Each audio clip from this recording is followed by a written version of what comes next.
আজ আমি তৈরি করব সর্ষে পাবদার ঝাল। পাবদা মাছ এভাবে অনেকেই পছন্দ করেন, আমিও খুব ভালোবাসি। তাই আজকে তৈরি করে নিয়েছি সর্ষে পাবদার ঝাল। আজ আমি আমার মতন করে কিভাবে তৈরি করেছি এই রেসিপিটা, সেটাই আপনাদের সাথে শেয়ার করে নিচ্ছি। তাহলে চলুন রেসিপিটা শুরু করা যাক। আর সাথে আছি আমি সুস্মিতা, আপনারা দেখছেন আমার চ্যানেল পালবাড়ির কিচেন।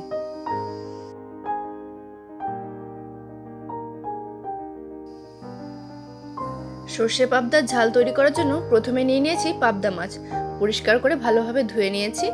এরপর লবণ হলুদ মাখিয়ে এটাকে রেখে দেব কিছুক্ষণের জন্য। প্রথমে দিয়ে দিলাম হলুদ, এরপর দিয়ে দিচ্ছি স্বাদ অনুসারে লবণ, তারপর দিয়ে দেবো সামান্য সর্ষের তেল। পাবদা মাছটা মাখার সময় একটু সর্ষের তেলটা দেবেন। এরপর ভালোভাবে পাবদা মাছটা লবণ হলুদের সাথে মাখিয়ে নিতে হবে।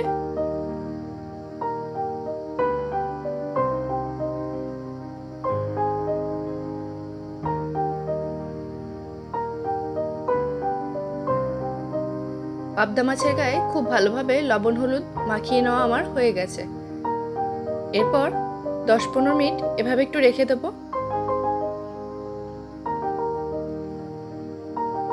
এর ফাঁকে কিছু মশলার জন্য নিয়ে নিয়েছি পেঁয়াজ কুচি, টমেটো কুচি, কাঁচা লঙ্কা। এরপর একটা মশলা তৈরি করব।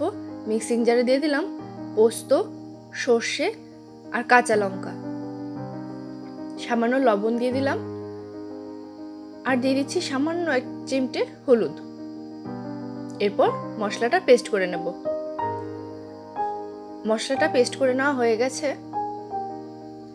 এরপর কড়াই বসিয়ে দিয়েছি, কড়াইতে সর্ষের তেল দিয়ে দিচ্ছি। তেল খুব ভালোভাবে গরম হয়ে গেছে। এরপর মাছগুলো ভেজে নেব।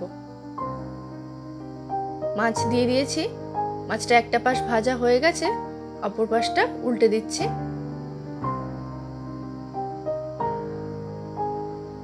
দুটো পাশই খুব ভালোভাবে মাছ ভেজে নিয়েছি। এরপর আমি তুলে নিচ্ছি।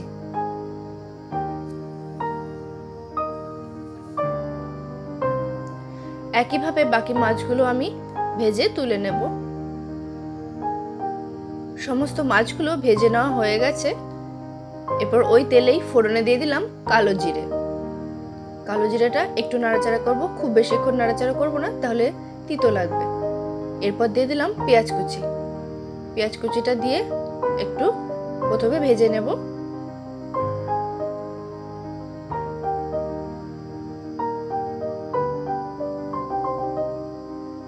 পেঁয়াজটা গোল্ডেন ব্রাউন করে ভেজে নিয়েছি। এরপর এর মধ্যে দিয়ে দেব টমেটো কুচি। পেঁয়াজ আর টমেটোটা একসাথে এবার ভেজে নেব। যতক্ষণ না পেঁয়াজ টমেটোটা নরম হয়ে যাচ্ছে ততক্ষণ পর্যন্ত এটা ভাজতে থাকতে হবে।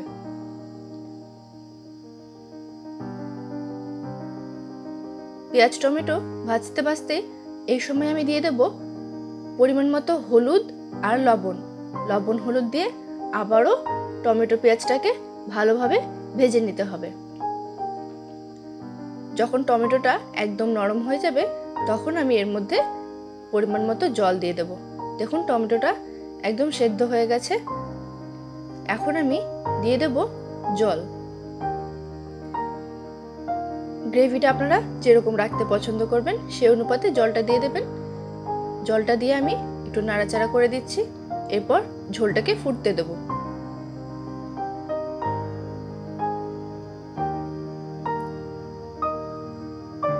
ঝোলটা খুব ভালোভাবে ফুটে গেছে। এরপর ভেজে রাখা মাছগুলোকে এর মধ্যে আমি দিয়ে দিচ্ছি।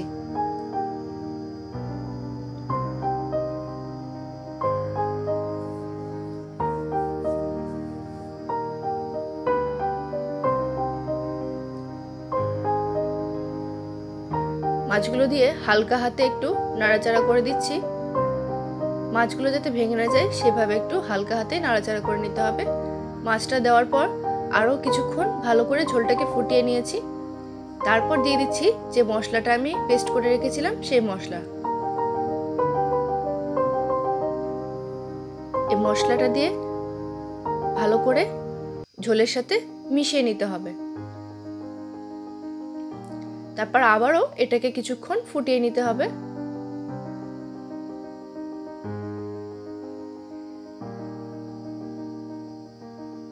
আবারও কিছুক্ষণ ফুটিয়ে নিয়ে দিয়ে দিলাম দুটো চেরা কাঁচা লঙ্কা। এরপর ঢাকা দিয়ে মিনিট 5 এটাকে এভাবে রান্না হতে দেব। 5 মিনিট পর ঢাকনাটা খুলে নিচ্ছি। দেখুন কত সুন্দর তৈরি হয়ে গেছে ঝোলটা। নামানোর আগে একটু দিয়ে দিলাম ধনেপাতা কুচি। ধনেপাতার কুচিটা দেওয়াতে এর গন্ধটা কিন্তু আরো বেশি ভালো আসে। সব শেষে দিয়ে দিচ্ছি সামান্য কাঁচা সর্ষের তেল। সর্ষের সাথে এরকম কাঁচা সর্ষের তেল দিলেই কিন্তু গন্ধটা অপূর্ব আসে। এভাবে একবার তৈরি করে দেখতে পারেন, আশা করছি ভালো লাগবে। এরপর ঢাকা দিয়ে রেখে দেবো স্ট্যান্ডিং টাইমে কিছুক্ষণের জন্য। তারপর আমি এটাকে সার্ভ করে নিয়েছি। তৈরি হয়ে গেছে আজকে আমার সর্ষে পাবদার ঝাল। গরম গরম ভাতের সাথে এরকম একটা রেসিপি হলে খাবারটা কিন্তু জমে যায়।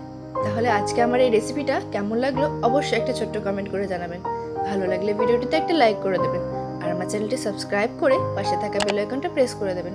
তাহলে যখনই আমি একটা ভিডিও আপলোড করব তার ইনস্ট্যান্ট নোটিফিকেশন আপনাদের কাছে পৌঁছে যাবে। ধন্যবাদ।